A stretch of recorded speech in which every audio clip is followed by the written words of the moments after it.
Hi guys, Allie here. Thanks for joining me today to talk about my progress in my $0 to $5,000 Amazon journey. Last week, I talked about the vetting process to find good suppliers for Amazon. Today, I'm going to show you the exact formula that I've used to contact those suppliers and land major accounts. Let's get started.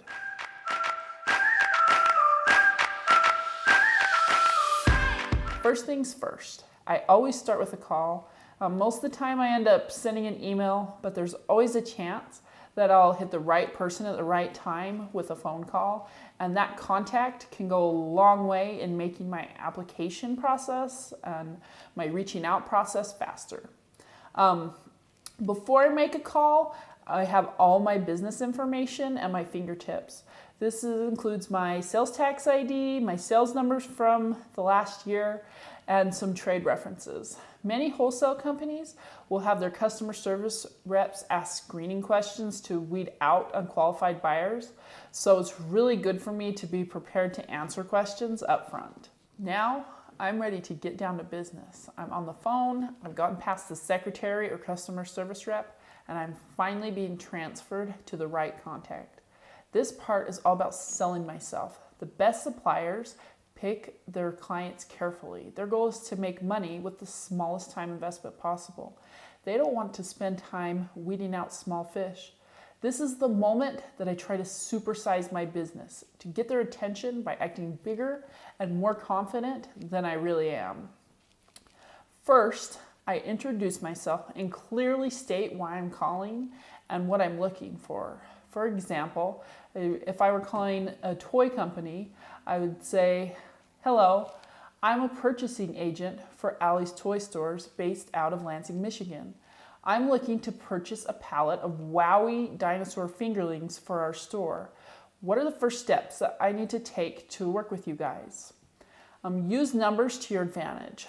Lots of you are small, just like me, but even being small, I serve technically a lot of people in my area. So I usually say something like, my company serves more than 50,000 customers in the Great Lakes area and across the country. This year, we're slated to do $600,000 in sales. Now, you don't want to exaggerate too much because nobody's going to believe you if you say that you're going to do $20 million in sales, but they can't Google you. But pick a realistic number that matches up with your goals. The third thing that I always remember is to be prepared to be turned down. Think of it from the supplier's perspective. You just might not be a good fit for their business model, or they might not be a good fit for your business model, and they may even know that more than you do as a new seller. It can take hundreds of phone calls to nail down just a few golden accounts. Be prepared to receive pushback because you sell online. Many suppliers will try to instantly shut you down if they learn that you sell on Amazon. Don't lie about selling online. That's a bad idea. Just emphasize that you have an e-commerce business, but you're always working to expand your local reach.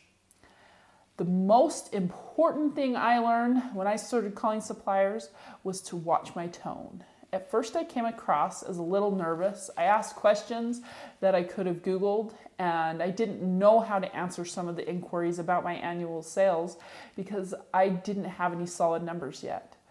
Once I had a few calls under my belt and I had done the research and put in the time, I wrote down the answers to the most common questions that I knew suppliers would ask me. And then I put it in front of me so that I could reference it on the fly while I was making phone calls. This makes me sound like I've been in the industry for years instead of months. If you don't reach the right person by phone, and many times you won't reach the right person because these companies are really busy, make sure to follow up with an email requesting a wholesale application. I've already created a template that you can use, an email template, to reach out to wholesale companies. The link is in the description below, and I hope it's really helpful. How's your Amazon journey going? I need all your comments, suggestions, stories.